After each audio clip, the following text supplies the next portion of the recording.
I'm David Bartosik, and I'm an engineer here at GE's Additive Development Center. And what we've built is a miniature turbine engine.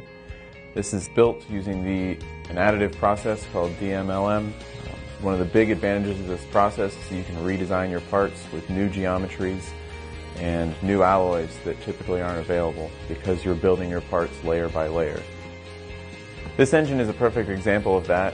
We started with the design for a radio-controlled aircraft engine and improved it to be designed for additive manufacturing. From there, we continued the design for the rest of the engine and then printed these parts in EOS M270 machines.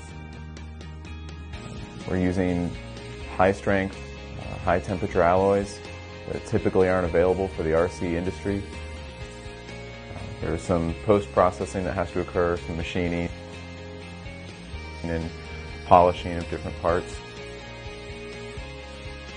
And we assembled our engine, rigged up some data acquisition systems, mostly for exhaust gas temperature and engine speed and thrust measurements. And then we tested this engine in a test cell at GE Aviation in Evendale.